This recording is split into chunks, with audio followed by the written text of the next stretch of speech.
आपके साथ मैं हूं सरफराज सैफी। और जैसा कि आप देख रहे थे कि हिंदुस्तान के प्रधानमंत्री नरेंद्र मोदी यूएई में आज उन्होंने मंदिर का उद्घाटन किया। हिंदुस्तान यूएई की दोस्ती आज पूरी दुनिया ने देखी। हिंदुस्तान के प्रधानमंत्री नरेंद्र मोदी 2 दिनों की अपनी यात्रा पर यूएई पहुंचे थे, तो पूरी दुनिया की नजरें इस दौरे पर थी, क्योंकि 2 दिन की यह यात्रा बहुत ज्यादा खास थी। इस दौरान प्रधानमंत्री नरेंद्र मोदी ने कई ट्रेड एग्रीमेंट के साथ साथ आबू धाबी में बने पहले हिंदू मंदिर का उद्घाटन अब से कुछ देर पहले किया। जैसे कि प्रधानमंत्री नरेंद्र मोदी यूनाइटेड अरब अमीरात पहुंचे थे, उनका जोरदार तरीके से इस्तकबाल किया गया, स्वागत किया गया। यूएई के राष्ट्रपति एक बार फिर से प्रोटोकॉल तोड़कर प्रधानमंत्री नरेंद्र मोदी का इस्तकबाल करने के लिए खुद एयरपोर्ट पहुंचे थे और पीएम मोदी को गार्ड ऑफ ऑनर भी दिया गया। प्रधानमंत्री नरेंद्र मोदी के स्वागत में ऐलान मोदी का कार्यक्रम भी किया गया था, जिसको पूरी दुनिया ने देखा। ऐलान शब्द का मतलब होता है वेलकम, स्वागत करना।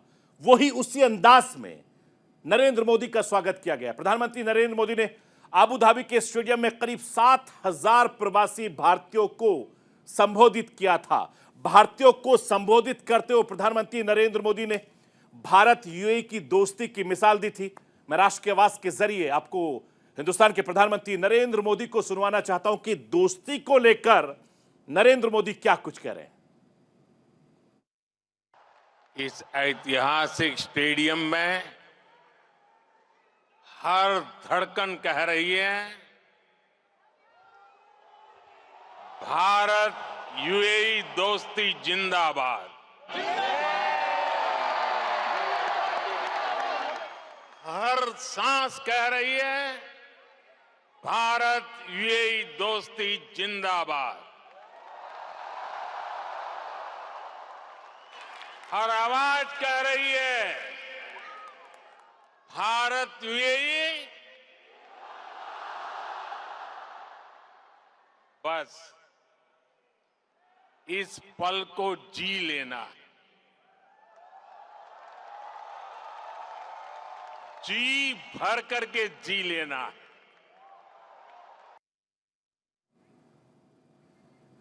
मैं आपको यह बताना चाहता हूं कि हिंदुस्तान के प्रधानमंत्री नरेंद्र मोदी साल 2015 में प्रधानमंत्री के तौर पर अपना पहला यूएई दौरा किया था। तब यह दौरा हिंदुस्तान के किसी प्रधानमंत्री का 34 साल बाद दौरा यूएई था। प्रधानमंत्री नरेंद्र मोदी उनसे पहले इंदिरा गांधी गई थी। साल 1991 में उन्होंने यूएई का दौरा किया था। लेकिन प्रधानमंत्री नरेंद्र मोदी की कमान संभालने के बाद हिंदुस्तान और यूएई के बीच रणनीति, आर्थिक साझेदारी की एक नई इबारत लिखी गई थी। वो इबारत क्या है, खुद आपको हिंदुस्तान के प्रधानमंत्री नरेंद्र मोदी दुबई में बता रहे हैं। साल 2015 में उनके सामने आप सबकी ओर से यहां अबू धाबी में एक मंदिर का प्रस्ताव रखा, तो वो तुरंत एक पल भी गंवाए बिना उन्होंने हाँ कह दिया।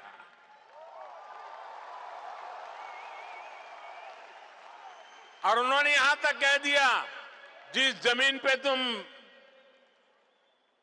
लकीर खींच लोगे वो मैं दे दूंगा।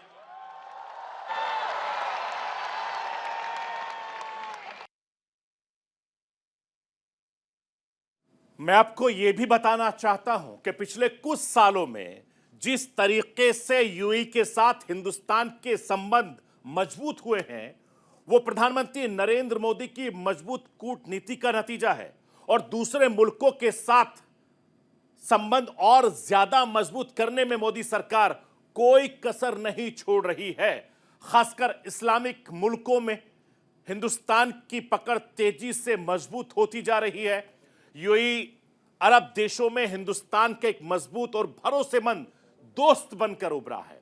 हिंदुस्तान यूएई दोनों देशों के बीच जो संबंध हैं, वो पिछले कुछ सालों से बहुत ज्यादा मजबूत हुए हैं, क्योंकि दोनों देश एक दूसरे के करीब आ रहे हैं। व्यापार दोनों देशों की दोस्ती का एक बहुत बड़ा मजबूत पैमाना माना जाता है। प्रधानमंत्री नरेंद्र मोदी के इस दौरे के दौरान भी दोनों मुल्कों के बीच 8 समझौते हुए हैं, जो ये बताते हैं कि दोनों मुल्कों के बीच कैसे दोस्ती इस वक्त परवान चढ़ रही है। और ये सब एक दिन में नहीं हुआ है, इसको बहुत लंबा वक्त लगा है, क्योंकि पिछले 10 सालों से नरेंद्र मोदी हिंदुस्तान के प्रधानमंत्री हैं और शेख ज़ायद के साथ उनके रिश्ते बहुत मजबूत हैं। मैं आपको ये बताना चाहता हूं कि हिंदुस्तान यूएई संबंधों में कब कब गर्माहट आई है और ये दोस्ती और ज्यादा बड़ी है। शेख मोहम्मद बिन जायद पहली बार भारत यात्रा पर साल 2017 में आए थे। तब शेख जायद संयुक्त अरब अमीरात के क्राउन प्रिंस हुआ करते थे और भारत सरकार ने उन्हें गणतंत्र दिवस समारोह में चीफ गेस्ट के तौर पर न्योता दिया था। इसके बाद साल 2019 में संयुक्त अरब अमीरात में प्रधानमंत्री नरेंद्र मोदी को अपने सर्वोच्च नागरिक सम्मान ऑर्डर ऑफ द जायद से सम्मानित कर चुका है। इसके बाद लगातार यूएई हिंदुस्तान के रिश्तों में गर्मजोशी बढ़ती जा रही है और एक के बाद एक नरेंद्र मोदी खुद यूएई का दौरा करते जा रहे हैं। मैं राष्ट्र की आवाज के जरिए आपको यह बताना चाहता हूं कि यूएई हिंदुस्तान के बीच व्यापारिक संबंधों के बारे में जो बहुत तेजी से बदल रहे हैं। साल 1970 के दशक में दोनों मुल्कों के बीच सालाना व्यापार जो महज था वो सिर्फ 18 करोड़ डॉलर का था, जो आज की तारीख में बढ़कर 85 अरब डॉलर पहुंच गया है। आप सोचिए, 2021 और 22 में यूएई हिंदुस्तान का चीन और अमेरिका के बाद तीसरा सबसे बड़ा ट्रेड पार्टनर था। 2022 और 23 में हिंदुस्तान ने अमेरिका के बाद सबसे ज्यादा निर्यात यूएई को किया था और 2022-23 में हिंदुस्तान ने यूएई में 31.61 अरब डॉलर का निर्यात किया। हिंदुस्तान का इरादा यूएई से गैस तेल कारोबार को 2030 तक 100 अरब डॉलर तक ले जाने का है। अंदाजा लगाइए आप कि यूएई हिंदुस्तान में चौथा सबसे बड़ा निवेशक है। यूएई न सिर्फ व्यापार और निवेश बल्कि हिंदुस्तान के लिए विदेशी मुद्रा का भी बहुत बड़ा जरिया बना हुआ है। मैं आपको यह भी बताना चाहता हूं कि हिंदुस्तान के लिए यूएई का महत्व है, क्योंकि निर्यात के अलावा निवेश के लिए भी यूएई बहुत जरूरी है। यूएई ने हिंदुस्तान की तेज रफ्तार से बढ़ रही इकोनॉमी को भरोसा जताते हुए अपने निवेश को 3 गुना ज्यादा बढ़ाया है।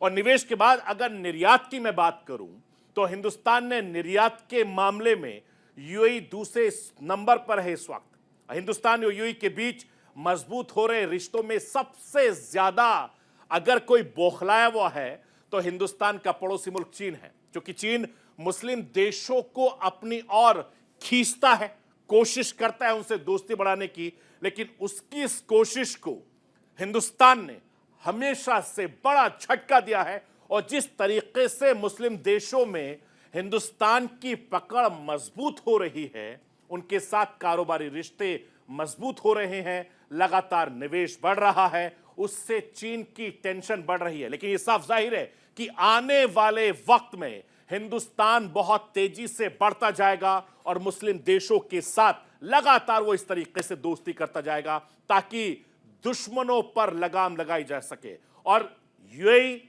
हिंदुस्तान के रिश्ते जग जाहिर है, सारी दुनिया जानती है कि दोनों देशों के बीच किस तरह की दोस्ती है। इसका सीधा नतीजा आपने दुबई से देखा, अबू धाबी से देखा और नरेंद्र मोदी खुद इसकी वकालत बार बार कर रहे हैं।